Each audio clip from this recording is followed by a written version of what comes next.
Hola, mi nombre es María Laura Uribe. Soy estudiante de la licenciatura en Psicología de la Universidad de Cambú y voy a exponer sobre las emociones. Empecemos por definir qué es una emoción. Una emoción es un estado afectivo, subjetivo, que está asociado a la personalidad, a la motivación o al humor, que es producto de cambios fisiológicos y psicológicos que influyen en la conducta y en los pensamientos. Tenemos las teorías de la emoción. Tenemos las teorías fisiológicas que nos indican que las respuestas intracorporales son las responsables de las emociones. Las teorías neurofisiológicas nos indican que la actividad cerebral es la encargada de las respuestas emocionales y las cognitivas, que el pensamiento y la mente son las encargadas de las emociones. Tenemos las funciones de las emociones.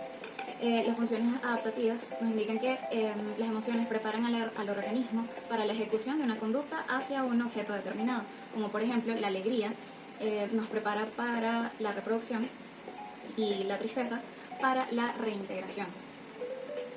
Las funciones sociales de las emociones tienen que ver con la expresión de ciertas emociones que nos ayudan a la predicción de comportamientos asociados a las mismas. Por ejemplo, a mayor interacción social hay favorecimiento de vínculos, así como la represión de las emociones, de ciertas emociones, podría prevenir alteraciones en relaciones o en sistemas sociales. Las funciones motivacionales están relacionadas a la conducta motivada, que tiene que ver con la conducta motivada genera una reacción emocional que a su vez genera una emoción y esta una conducta motivada. También se dice que la conducta motivada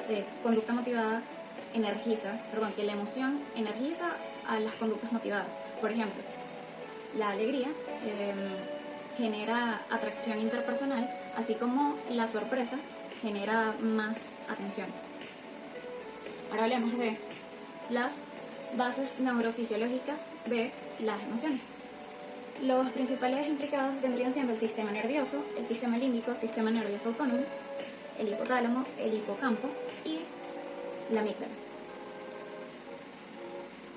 Entonces, el sistema límbico es el responsable de regular las emociones tales como el miedo, el placer, la ira, el aprendizaje, el instinto sexual. El hipotálamo es quien regula y controla las funciones del sistema nervioso simpático y del sistema nervioso parasimpático. En el hipocampo es donde se ubica y se transforma la memoria de corto a largo plazo, y es donde ocurre el aprendizaje. La amígdala es la encargada de la respuesta lucha o huida y de la activación del sistema nervioso simpático. Tenemos las emociones positivas y las emociones negativas. La ley de simetría hedónica nos indica que el placer cambia y desaparece con la satisfacción continua, mientras que el dolor puede ser persistente siempre y cuando existan condiciones adversas. Entre las emociones positivas, lo que más destaca vendría siendo la felicidad, el amor, el humor. Promueven la empatía, el rendimiento cognitivo, el aprendizaje. Así como las emociones negativas, las que más destacan vendrían siendo el miedo, la ansiedad, la ira, la tristeza, el asco. Y la frecuencia y la intensidad de ellas podrían acarrear enfermedades cardiovasculares.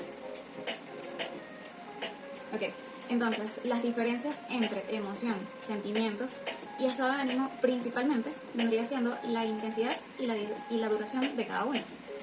Podemos decir que la emoción es una expresión instantánea, es inconsciente y es la que tiene menor duración de estas tres. Los sentimientos son un estado afectivo que generan una emoción y se pueden mantener por un tiempo un poco más prolongado.